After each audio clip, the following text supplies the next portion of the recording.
चंद्रशेखर।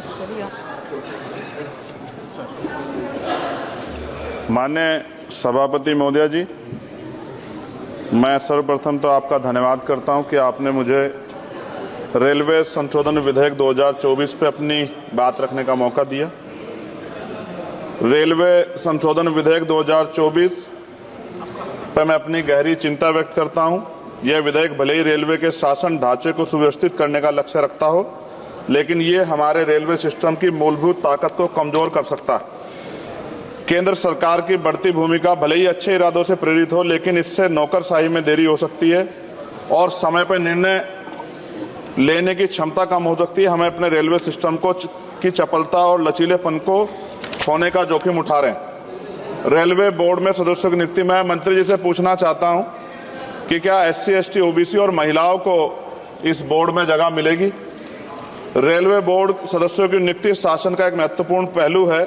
यह आवश्यक है कि नियुक्तियां योग्यता और विशेषज्ञता के आधार पर हो, न कि राजनीतिक विचारधाराओं के आधार पर। इस मोर्चे पर कोई भी समझौता निर्णय लेने की गुणवत्ता और भारतीय रेलवे के समग्र प्रदर्शन में गिरावट का कारण बन सकता है। जनता की जरूरतें सर्वोपरि है, इसलिए हमारे लिए आम आदमी की जरूरतें सर्वोपरि हैं। रेलवे सुलभ, किफायती और विश्वसनीय होना चाहिए। विधेयक को सुनिश्चित करना चाहिए कि इन सिद्धांतों का पालन होगा। हालांकि विधेयक का उद्देश्य अच्छा हो सकता है, लेकिन इससे संभावित परिणाम दूरगामी है। हमें सावधानीपूर्वक आगे बढ़ना चाहिए और सुनिश्चित करना चाहिए कि सुधार रेलवे के मूल तत्वों को कमजोर न करें। साथ साथ सभापति महोदया, जिस लोकसभा क्षेत्र से मैं आता हूं, नगीना, वो बहुत पिछड़ा हुआ क्षेत्र है। वहाँ के युवा, किसान, महिलाएं, मजदूर जीवन यापन करने के लिए कठिनाइयों का सामना करना पड़ता है उनको। इसलिए मैं माननीय मंत्री जी से मांग करूंगा कि नजीबाबाद से मुंबई और जम्मू के लिए ट्रेन चलाई जाए। साथ साथ नजीबाबाद स्टेशन गढ़वाल का प्रवेश द्वार है। मैं आपसे आग्रह करूंगा कि वहां जल भराव की समस्या होती है स्टेशन पे, उसकी देखरेख की जाए। बेगमपुरा एक्सप्रेस वाराणसी टू जम्मू तवी का स्टॉपेज वहां हो। दिल्ली जाने के लिए सुबह में कोई ट्रेन नहीं है, मुझे भी आना पड़ता है, तो बहुत परेशानी का सामना करना पड़ता है अक्सर, जब मैं कोशिश करता हूं कि सेशन में चला जाऊं, क्योंकि ये रेलवे की सुविधा आपने उपलब्ध कराई है। जलालाबाद क्रॉसिंग पे ओवरब्रिज बनना चाहिए। धामपुर में 2 जगह पे समस्या है सर, कई घंटे खड़ा होना पड़ता है, ओवरब्रिज की आवश्यकता है वहां। नगीना में ओवरब्रिज की जो कोतवाली वाला क्षेत्र है उसमें, सेहोरा में ओवरब्रिज की दिक्कत है, किरतपुर में है। और बैकलॉग सर बहुत इंपॉर्टेंट विषय है। रेलवे का बैकलॉग जल्दी जल्दी भरना चाहिए। जनरल कोच बढ़ाए जाने चाहिए, क्योंकि बहुत बड़ी आबादी रेलवे में सफर करती है।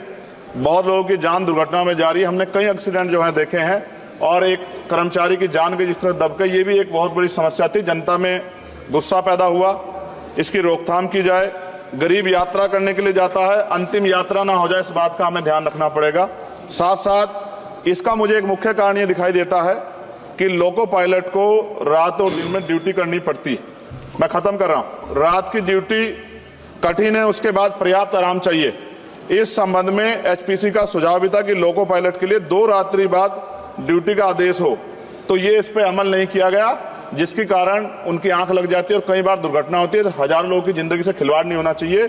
कोरोना काल में बंद गई ट्रेन पुनः चालू की जाए, और SC, ST, OBC के बच्चों को जो पहले पास मिलते थे, जब कई कंपटीशन की तैयारी के लिए वो पेपर देने जाते थे, मिलते थे, बंद कर दिए। सरकार कहती है हम दलित पिछड़ों के हितैषी हैं, लेकिन जब सरकार उनके बच्चों के आगे तरक्की के रास्ते बंद कर दी तो कैसे चलेगा? और जिस तरह लगातार निजीकरण हो रहा है, इस निजीकरण से सरकारी नौकरी खत्म हो जाएगी रेलवे में, तो ये दलित पिछड़ों के बच्चे कहां जाके बैठे, कौन सी कुर्सी बैठे? आज भी देश में सामाजिक गैर बराबरी है।